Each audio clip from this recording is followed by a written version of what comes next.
Hey guys, how's it going? So this is our second section of notes. This is going to be the notes for 17.5. 17.5 notes were a little weird. I started doing a video actually, and I started doing the notes, and then I realized they already had all of the answers on these notes. So if you pull up 17.5, all of the problems are already done for you. So obviously it was a mistake in printing. They put the answers on there. So I found another worksheet that we're going to do some examples off of.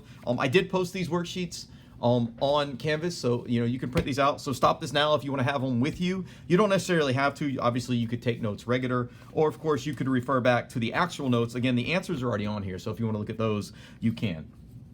So in this section, what we're doing is we're doing something called a system of inequalities, linear inequalities. So we're going to be doing things called linear inequalities. And before we move on to examples, we do need to talk about a couple important things. When they call it an inequality because instead of an equation, you're going to have these inequality signs. So you're going to have less than, greater than, less than, equal to, greater than, or equal to. And what's going to happen is we're actually going to have to graph these. So the answer is going to be the graph.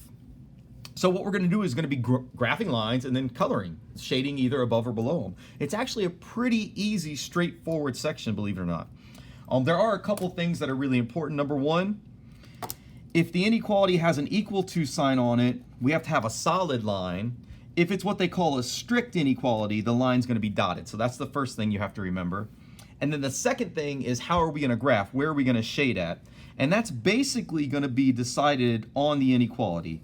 If it's greater than, you're going to shade above the line. If it's less than, you're going to shade below the line. So what's going to happen is we're going to do single inequalities first, and then we'll put two inequalities on the same graph, right? The key thing to remember, unlike the last section when we solved and we found an answer like a point like 2, 3, the graph is the answer to these. So you actually have to do this graphically. You have to show the picture. So we're going to start with some single ones, and then we'll do some double ones. We'll do some systems. All right, so let's start off right off the bat. This one looks pretty easy. So this right here, y is greater than or equal to negative 3x plus 4. So I'm going to graph this line. Let's see if you remember how to graph a line. That's the y-intercept, so the y-intercept is 4. Remember, the number in front of x is called the slope of the line. So this slope is negative 3 over 1. So from that point, I'm going to go negative 3 over 1. And I'm going to connect these. I'm going to connect these with a solid line because the inequality is included. And now I just have to read the inequality and decide where to shade. This says y is greater than, so I'm going to shade above the line. The picture is the answer to the problem.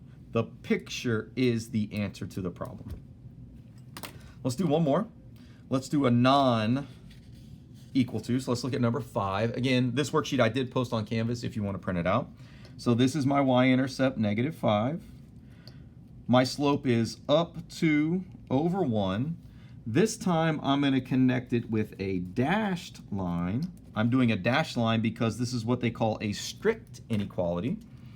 Y is greater than the line, so I have to shade above the line. Now you gotta be careful. Sometimes they'll be written a little more difficult for you, so let's do one of these. Let's look at problem number 9. So on this problem, notice y is not by itself, so this has an additional step. We have to get y by itself. Well, obviously, the first thing we're going to do is subtract 3x from both sides. So negative 2y is less than negative 3x plus 10. But I don't want negative 2y, I want y, so I'm going to divide both sides by negative 2. Remember, when you divide by negative 2, everything gets divided by negative 2. Also, be careful, you have to flip that inequality. A negative over a negative becomes a positive. 10 divided by 2 becomes negative 5. And now we can graph it. My y-intercept's negative 5. My slope is up 3, 1, 2, 3 over 2. Those are going to be a dashed line. And once again, I'm going to shade above it. So you got to be careful. Sometimes you have to manipulate the equations first and then graph the line. So why don't we give you a couple to try? Why don't you try 8? And let's see, why don't you try, can you see it on there? Yeah, 8 and 11. So again, you want to stop the video, you want to do those problems, and then we'll come back together and make sure you got them right. Okay, let's see if you got it right. So problem number 8, negative 4 up 4 over 3. This is going to be a solid line. Because it's less than, I'm going to color below the line. Problem 11, y equals 4 is a horizontal line at 4. Remember, y equals a number is a horizontal line. And because it's greater than, I'm going to shade above the line. So these are called linear inequalities. It's when you graph a line and then you color everything either above or below it. It's important to understand the answer isn't a single answer. All points, so any point you pick in that region works, right? So that has an infinite number of solutions. All right, so also in this section is systems of linear inequalities. The only difference between what we just did and this is instead of doing what we did once, we're gonna do it twice. So we're gonna shade 2 times, and then where the systems overlap is gonna be the answer. So I like to do it in different colors, so I'm gonna do this one in black. So -3 is my y-intercept, up 4 over 1, dotted line, and I'm gonna shade above that. There's my first answer. I'm gonna do the second one in brown. +3, down 2 over 1. This one's going to be a solid line, and I'm also going to shade above it. The answer is wherever I shaded twice, wherever the brown overlaps the black. So that area is the answer to the problem. Wherever the 2 regions overlap is the answer. Okay, let's see. Let's try one more. Let's do one of these. Sometimes these mess students up. So again, this is going to be a horizontal line at 3. Notice I'm dashing it because it's not included, and I need to shade below it. See, the second one is going to have a y-intercept of 1, and I'm going to go down 1 over 1. This is going to be a solid line. I'm also going to shade below it. And the answer is wherever I shaded twice. So that region right there, that region I just highlighted, is the answer to the problem. I like to use highlighters in different colors. That way it's easy to see. All right, so these are all kind of the same from here. Let's not jump to that page yet. Let's do one of these first.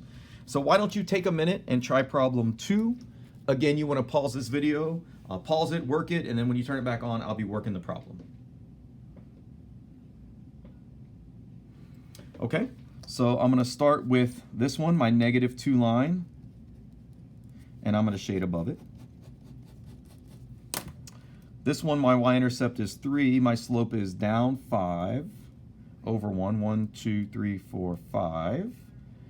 1, 2, 3, 4, 5 over 1. That one is going to be a solid line, and I'm going to shade above that one. So my answer is wherever I shaded twice. That area right there. So, of course, these can get slightly more complicated, meaning they could have 2 equations, right? 2 equations where you have to get y by itself. Again, you got to be careful on these. We'll do an example like that in just a minute. But let's do one of these examples on the back because I think these are really tricky. So let's look at problem 12. So I'm going to get y by itself. So both of these I'm going to get y by itself. So the first one's going to be y is greater than or equal to -x minus 3. And the second one is going to be y is less than or equal to -x plus 3. So I had to move that x over and that x over. And again, I'm going to graph them just like we did before. So the first one I'm going to do in black. Let's see, -3 down 1 over 1. All right, and I'm going to shade above that one, right? Let's see, this one is +3 down 1 over 1. All right, so here's this one. And I'm going to shade below that one. So this one's a really interesting region. The answer to this is the area between the 2 lines. Again, above the black line and below the brown line. So the nice part of these worksheets is included on the PDF are the answers, so you can make sure you're doing them right. Like that's the one we just did. So you can confirm you're doing them right. So I suggest you pick a couple more of these and work them. And then check your answers. It doesn't matter which ones you work. You can do the front page or the second page or the third page, and then check your answers to make sure you are, in fact, doing them correctly. As always, we'll have one more video on the last section And then in class next week on Wednesday, if you have questions on this, I can do more examples, or we'll work on the test review to get ready for the test.